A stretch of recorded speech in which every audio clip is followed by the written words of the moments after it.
Jayé ọ̀la. Ó kú ọdún. Ọdọọdún ló máa bẹ. Ọdọọdún lé. Ẹnjìnà Akínọlá. Ọdọọdún ló máa bẹ. Àpáta dé Apataewi dé. Ọmọ kúkú kẹ kúkú kẹ kúkú kẹkẹkẹ kúkú kẹ èrò ó yẹ já lọ Ìdó-Ilé Èkìtì lèmi ń lọ. Nílé Jayé ọlá Akínọlá. Akínọlá Jayé ọlá ẹnjìníà tó mòye gbẹ̀mílékè máa gbọ́ dídùn ẹnu mi. Adúmáradán o ọ̀rọ̀ dandan níyùn ọkùnrin. Ẹlẹ́rìí ẹ̀yẹ olóríire. Àgùntàsọ ọ́lò ọkọ ni mọ́ra kì í bẹ̀rẹ̀ pé bò tẹnìkan ṣe jẹ́ tonílé tàlejò ní kó mọ́ra. Bí Gàmbàrí bá wọlé rẹ̀ ó dá mi lójú Gàmbàrí òun yóò fata sẹ́nu kó tó máa lọ.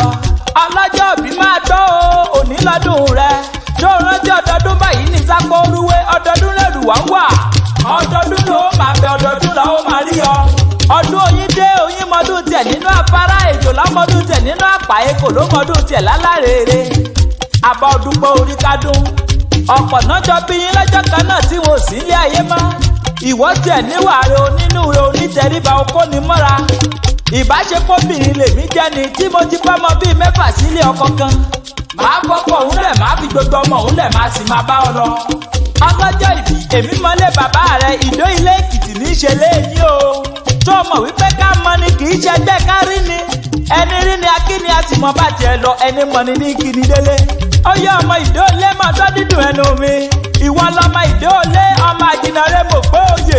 Ọmọ ọwọ́ ọmọ ẹkùn ọmọ ajísùn ọmọ ajírèmi. Ọmọ amọ́jọ́ gbogbo dára bí ègbé.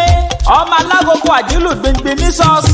Ọmọ oníbàtà kéró kálọ kábọ̀ lọ́nà àdúrà. Ọmọ oníbàtà kéró kálọ kábọ̀ lùgbìmọ̀rù sí mi onígbàgbọ́. Ó sọdún èyí wàá ṣèmí ìsí lágbára lọ́wọ́ Ọlọ́run lágbára lọ́wọ́ bàbá òkè. Ẹ̀kọ́ èdì ẹrú onífẹ̀ẹ́ ni wọ́n ń ṣe ìwọ ti dánmọ́ onífẹ̀ẹ́ ní tìyẹ. Èèyàn tó bá ní kó mọ̀ sàmọ́dún ẹni tó bá ní kó mọ̀ pẹ̀láyé ẹ̀yà kàlà ni ó máa sìnkú wọn láṣẹ lọ́wọ́ ọba mi Èdùmàrè. Olúwàgbèmí Esther ló ní kí n máa sọ wípé happy birthday to you o and we all wish you long life and prosperity. Ó kú ọdún o Ẹnjìnà Jayé ọlá. Ọdọọdún ló máa bẹ. Ọdọọdún ló máa bẹ lágbára. Ẹnjìnà Akínọlá. Ọdọọdún la ó máa rí ọ tó máa yàn. Ó máa bùgà níwájú